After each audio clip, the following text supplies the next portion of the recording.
Bonjour à tous. Donc Basmaïla Boudi, cofondatrice de Passapa, une solution de leasing immobilier pour aider les particuliers à devenir propriétaires de leur logement. Je suis ravie d'être là aujourd'hui, de vous parler de la primo-accession et de l'accès au logement en général, et puis de considérer tous ensemble les potentielles solutions qui émergent pour aider les gens à devenir propriétaires de leur logement. Donc aujourd'hui, en fait, le budget logement, il constitue 35% du budget total des foyers français.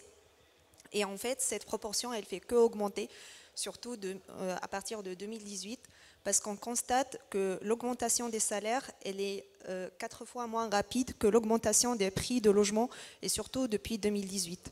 Donc, en disant qu'il faut constituer 10% d'apport pour pouvoir accéder à la propriété, ça devient de plus en plus difficile de pouvoir constituer cet apport.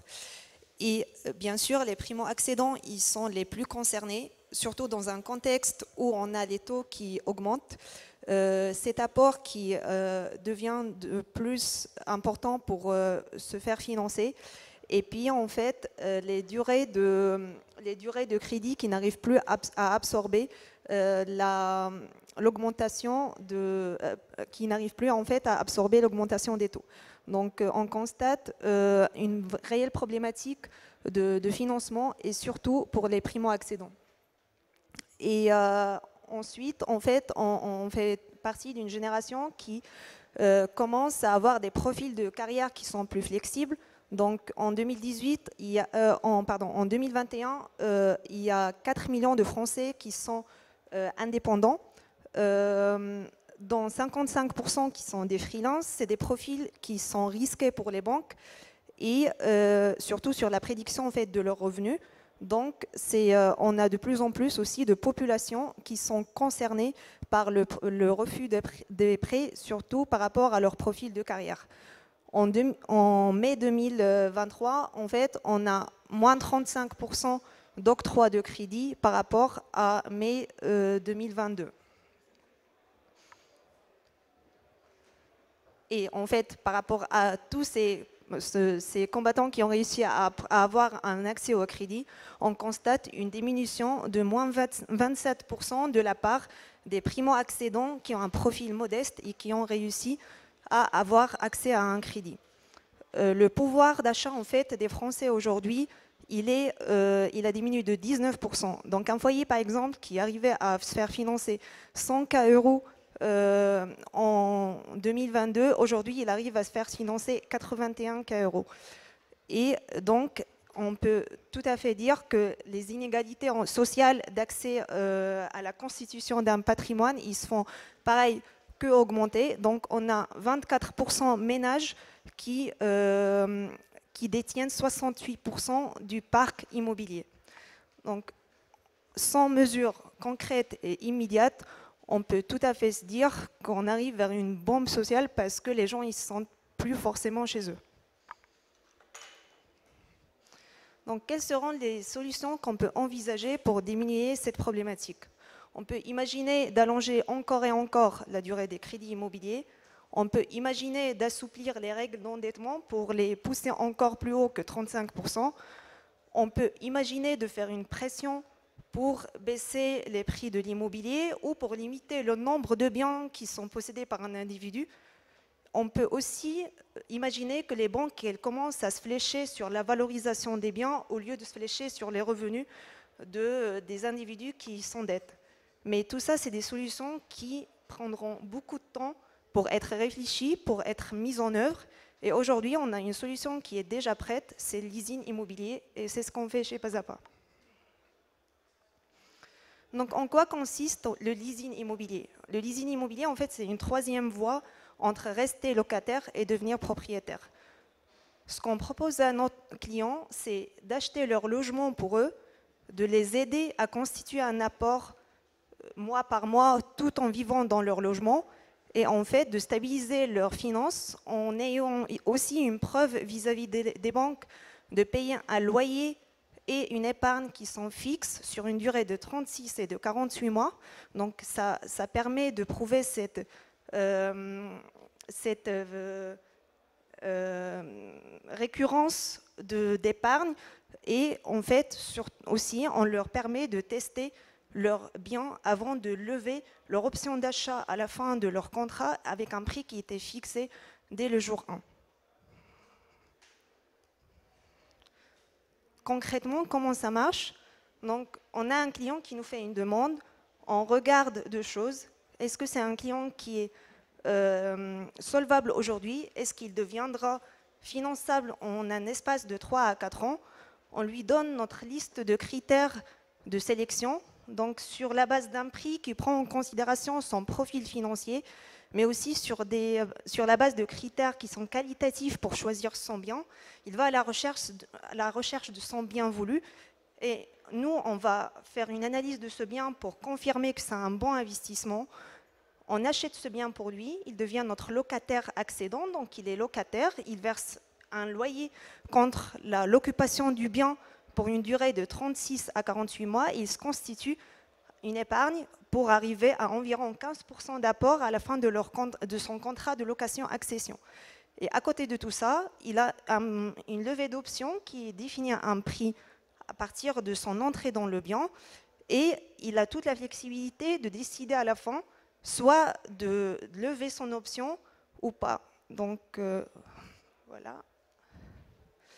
Et concrètement, donc nous, on va l'aider à passer de 3% par exemple à la base jusqu'à 15% d'apport, et donc de devenir un profil qui est plutôt qui a l'apport nécessaire pour aller faire une demande d'emprunt classique auprès d'une banque. On veille tout à fait à qu'il reste un endettement maximal de 35% pour lever son option. Et puis en fait, pendant toute sa durée de location-accession, on veille à son reste à vivre pour qu'il reste dans une situation confortable financièrement en payant son loyer et son épargne. Pour notre cadre légal, en fait, on s'appuie sur la loi de location-accession de 1984 qui est utilisée aujourd'hui dans le cadre de PSLA, donc pour le logement social ou intermédiaire.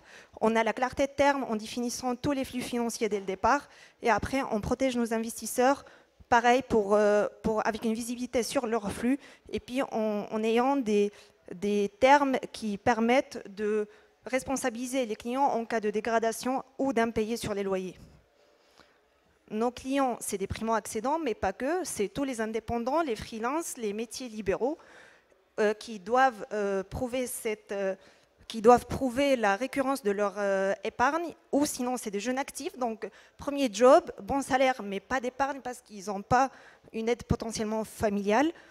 Et en plus, c'est des ménages en transition. Par exemple, les gens qui sont en instance divorce et qui savent que ça va prendre 3 à 4 ans, ça peut être aussi des gens qui veulent financer un nouveau bien, donc pour remplacer un peu le crédit relais.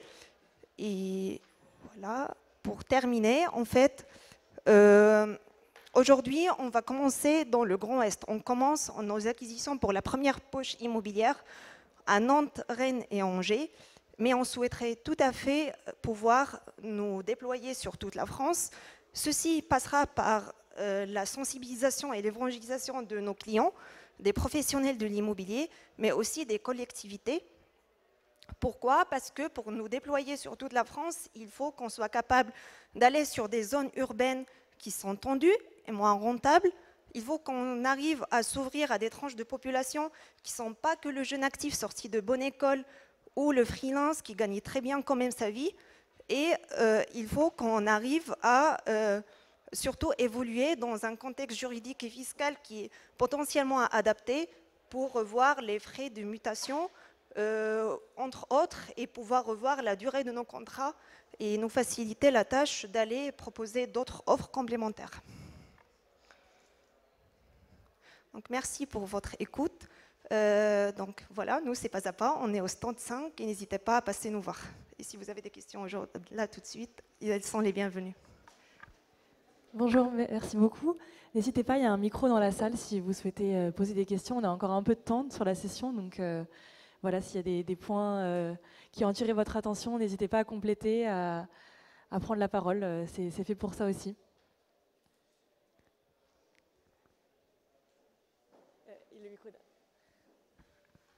Bonjour, merci. Donc, vous avez évoqué votre envie de vous développer dans les zones plus tendues, marchés plus tendus. Est-ce que vous savez s'il y a des sociétés qui proposent déjà ça aujourd'hui en zone tendue, notamment en Île-de-France, ou si ça n'existe pas encore? Alors aujourd'hui, on est 3 concurrents à nous lancer en France. Je pense qu'on a tous la même problématique, c'est que sur les zones tendues, donc comme Paris, on n'a pas assez de rentabilité locative pour pouvoir nous financer auprès d'investisseurs privés, donc qui vont demander par exemple une obligation rémunérée à 7%. Donc, ou peut-être un peu moins, mais en tout cas, Île-de-France aujourd'hui, et surtout Paris, c'est difficile. Il faut en fait développer des partenariats avec des acteurs publics, donc qui sont plutôt attirés par la résolution de la problématique, beaucoup plus incentivés sur ça que sur la rémunération d'un investissement.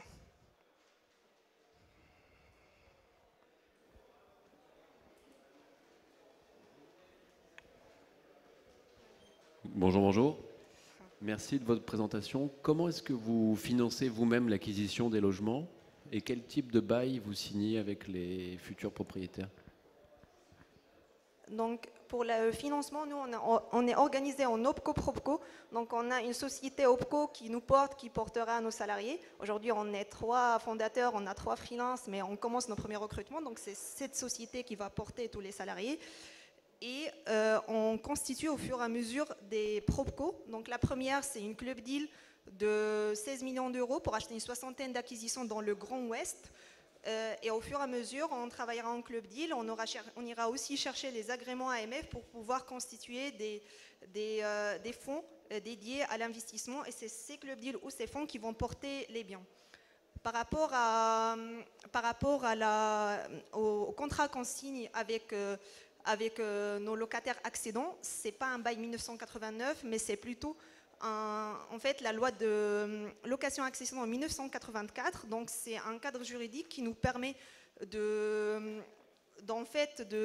d'avoir... C'est une loi qui encadre un peu le leasing, dans le sens où il y a l'obligation d'avoir par exemple la partie loyer, la partie épargne.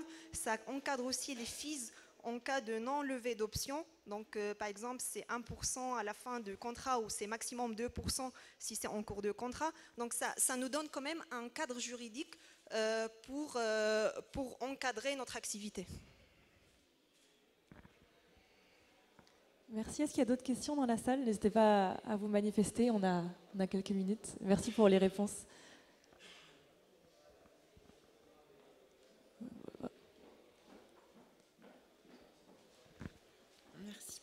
Concrètement, vous pourriez un peu nous présenter les opérations que vous avez déjà engagées sur le Grand Ouest que vous évoquiez? Comment, avec quels partenaires? Bien sûr. Alors, comme je disais, nous là, on vient à peine de constituer cette première poche.